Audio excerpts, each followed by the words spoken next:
So thank you so much for joining us here at Indigo Moon. So let's say that God decided he was going to disperse his own superheroes. But these superheroes were going to go by a specific name called Grossmen, okay? Meaning, like, remember when you get your check? When you get your check, there's a certain gross that you get. That's the bulk of the money that you're going to get. The other money is the taxes or what have you that they take out, right? So these are going to be called the gross men, because these men are going to determine how the world makes change. They're going to determine certain portions of that anyway. They're a certain percentage of it. So God disperses these angel men called gross men, and he drops them into neighborhoods that are mediocre. This way, the balance between the gross men and the people in the community can actually improve the neighborhood, or if the neighborhood gets worse, then the gross men are then going to just disappear in thin air. But they're there to show men how, maybe men who didn't have father figures growing up. They might be a good example of what this looks like.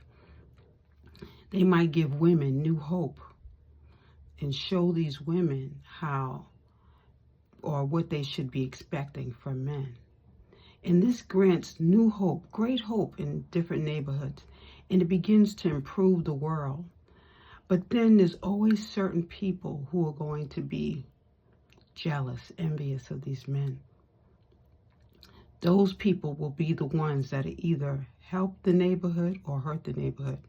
Well, you already know with envy what happens.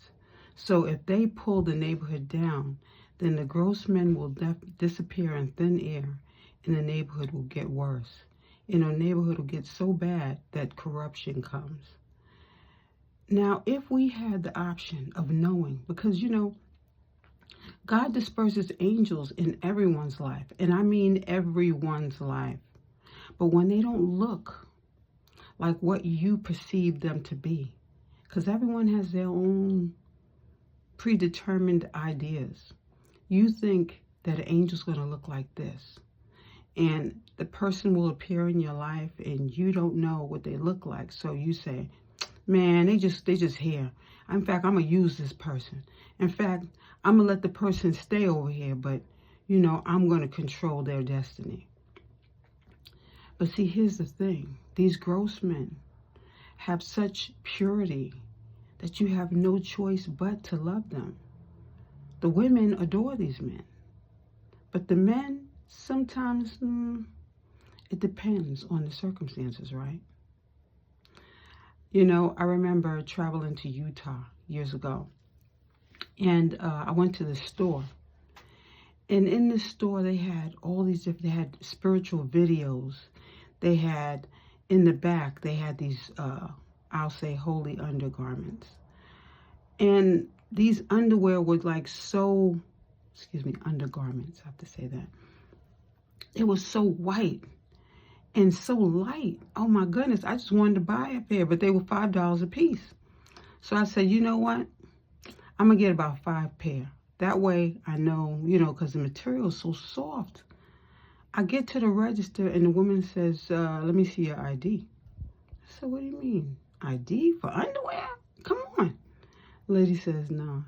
These underwear you're going to wear till the day that you leave this earth. I never knew that spiritual stores sold undergarments. But this one, when I tell you these undergarments were they were light, they were full cotton, 100% cotton, but they weren't like the underwear that you see in the regular Walmart or regular stores, department stores. Not even Target had these. But I had to have a certain certificate. You see, these undergarments were meant only for nuns or people who were in that realm of spirituality. Never did I know that this even existed. This is the importance of us traveling. When we travel into other areas, our eyes are open. We want to see new things. We want to explore and enjoy ourselves. Somehow when we're in our own neighborhoods, we get so caught up in whatever it is that we're doing. Suppose we just go to work and come straight home. When we're on our way home, how are we interacting with people on the outskirts? Are we helping other people? Are we giving them compliments? Is there an elderly person on the bus that needs help getting off that bus? Is there someone that needs the door held? Is there someone that's depressed and getting ready to say goodbye to the world because they're giving up? And your one word can make a change. It's important that we begin to really look at life and see that you might just be that Goldman in your neighborhood that needs to uplift it. Let us remember that. Let us just try to just be more humane to the people in our surroundings. If not, if you see that the person might be upset and you feel like you can't make a difference, just walk on and say a prayer. You can always say a prayer for a person and and help them.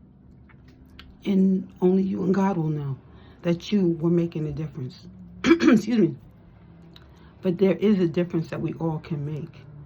For there is a Goldman that lives inside of most of us. Let us try to work at being better individuals, being more humane. Instead of looking at the dog in the street and kicking him to the curbside, perhaps you might just have a treat. Thank you so much for joining us, Indigo Moon.